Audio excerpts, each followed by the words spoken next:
Hi friends, welcome to my channel. ಇವತ್ತು ಬಂದುಬಿಟ್ಟು ರಾಯರ ಬಗ್ಗೆ ಮಾತಾಡೋಣ ಅಂತ. ತಮ್ಮನೇಲಿ ನೋಡಿರ್ತೀರ ಆಲ್ರೆಡಿ. ಹಾಗಾಗಿ ನನ್ನ ಜೀವನದಲ್ಲಿ ಏನು ನಡೀತೋ ಅದನ್ನು ನಿಮ್ಮ ಜೊತೆ ಶೇರ್ ಮಾಡ್ಕೊಳ್ತಾ ಇದ್ದೀನಿ. ನಿಜ ಹೇಳ್ಬೇಕಂದ್ರೆ ನಾನು ರಾಯರಿಗೆ ಅಷ್ಟಾಗಿ ಹೋಗ್ತಾ ಇರಲಿಲ್ಲ, ಏನು ಪೂಜೆನೂ ಅಷ್ಟಾಗಿ ಮಾಡ್ತಾ ಇರಲಿಲ್ಲ.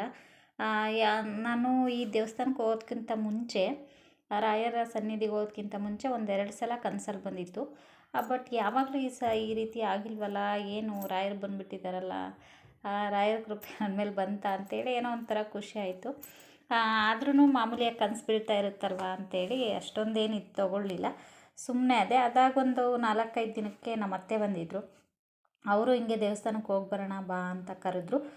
ಬಟ್ ನನಗೆ ಅವಾಗಲೂ ಅಷ್ಟೊಂದು ಇಂಟ್ರೆಸ್ಟ್ ಇರಲಿಲ್ಲ ಹೋಗೋದಕ್ಕೆ.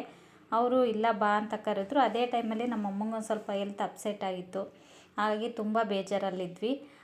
ಇದಕ್ಕೋಸ್ಕರ ನಮ್ಮ ಅಮ್ಮಂಗೋಸ್ಕರ ನಾನು ಅವತ್ತು ನಮ್ಮ ಅತ್ತೆ ಬಂದು ಕರೆದ್ರಲ್ವ, ಹಾಗಾಗಿ ನೆಕ್ಸ್ಟು ಬರ್ತೀನಿ ಅಂತೇಳಿ ಹೋಗಿದ್ದೆ. ಅಂತಂದರೆ ದೇವಸ್ಥಾನಕ್ಕೆ ನಾನು ಇಲ್ಲ ಬರಲ್ಲ, ನಂಗೆ ಹುಷಾರಿಲ್ಲ ಅಂತಲೇ ಹೇಳಿದೆ. ಅವರು ಎಲ್ಲ ಎಷ್ಟೆಷ್ಟು ಏಜ್ ಆಗಿರೋರೆಲ್ಲ ಬರ್ತಾರೆ, ಬಟ್ ನೀನು ಈ ವಯಸ್ಸಿಗೆ ಆ ನೋವು ಈ ನೋವು ಅಂತೀಯಲ್ಲ, ಬರಲ್ಲ ಅಂತೇಳಿ ಅವ್ರು ಬಲವಂತಕ್ಕೋಸ್ಕರ ಕರ್ಕೊಂಡೋದ್ರು.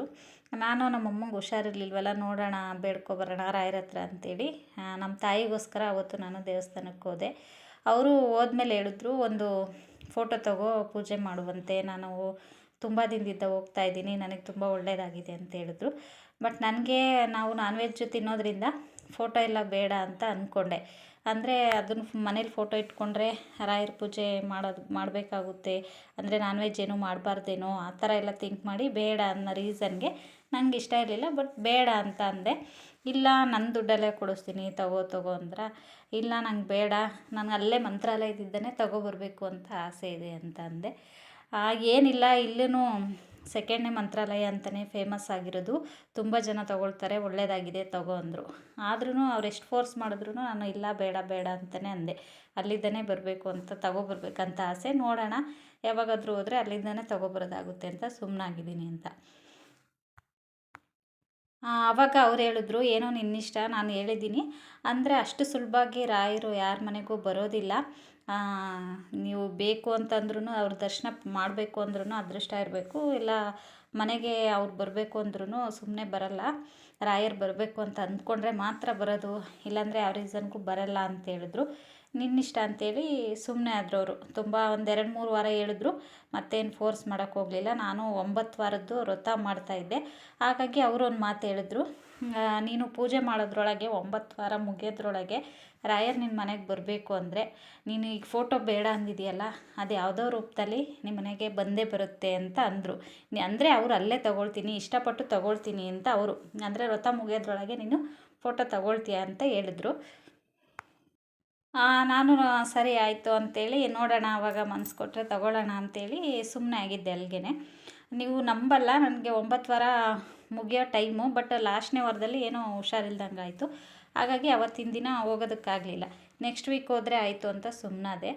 ಆದರೆ ನನಗೆ ನಂಬೋಕ್ಕಾಗಲಿಲ್ಲ. ನೆಕ್ಸ್ಟ್ ವೀಕಲ್ಲಿ, ಅಂದರೆ ಅದೇ ವೀಕಲ್ಲಿ ಸಂಡೇ ನಮ್ಮ ಆಂಟಿರು ಮಂತ್ರಾಲಯಕ್ಕೆ ಹೋಗಿದ್ದರು. ಹಾಗಾಗಿ ಮಂಗಳವಾರ ಅವ್ರು ಬರ್ತಾ ದೇವ್ರ ಫೋಟೋ, ರಾಯರ ಫೋಟೋ ಮತ್ತು ಪ್ರಸಾದ ಸಮೇತವಾಗಿ ನಮ್ಮ ಮನೆಗೆ ಬಂದು ಪ್ರಸಾದನೂ ಮತ್ತು ರಾಯರ ಫೋಟೋ ಕೊಟ್ಟೋದ್ರು.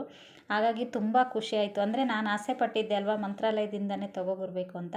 ಹಾಗಾಗಿ ನನ್ನ ವ್ರತ ಮುಗಿಯೋದ್ರೊಳಗಡೆ ಸ್ವಾಮಿನೇ ನನ್ನ ಮನೆಗೆ ಬಂದರು ಅಂತಲೇ ಹೇಳ್ಬೋದು. ಅಲ್ಲಿಂದನೇ ಬಂದ್ರಲ್ಲ, ತುಂಬ ಅಂದರೆ ತುಂಬಾ ಖುಷಿ ಆಯಿತು. ನಾನು ಇಷ್ಟಪಟ್ಟಂಗೆ ಅಲ್ಲಿದ್ದ ಪ್ರಸಾದ ಸಮೇತವಾಗಿ ನನಗೆ ಫೋಟೋ ಸಿಕ್ಕಿದ್ದು ತುಂಬ ಖುಷಿಯಾಯಿತು.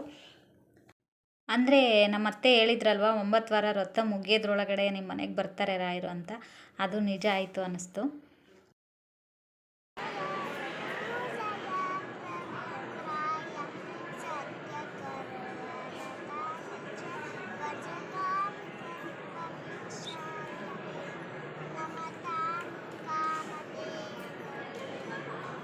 ಶ್ರೀ ರಾಘವೇಂದ್ರಾಯ ನಮಃ.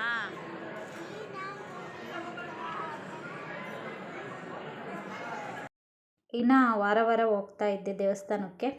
ನಾನು ಮಾಡ್ತಾ ಇರೋವಂಥ ಪೂಜೆ ಯಾವುದು, ವ್ರತ ಯಾವುದು ಅಂತ ನಿಮಗೆ ಹೇಳ್ತೀನಿ. ರಾಘವೇಂದ್ರ ಸ್ವಾಮಿ ವ್ರತನ ಯಾವ ರೀತಿಯಾಗಿ ಮಾಡ್ತಾಯಿದ್ದೆ ಅಂತ ನೆಕ್ಸ್ಟ್ ವಿಡಿಯೋದಲ್ಲಿ ಶೇರ್ ಮಾಡ್ತೀನಿ.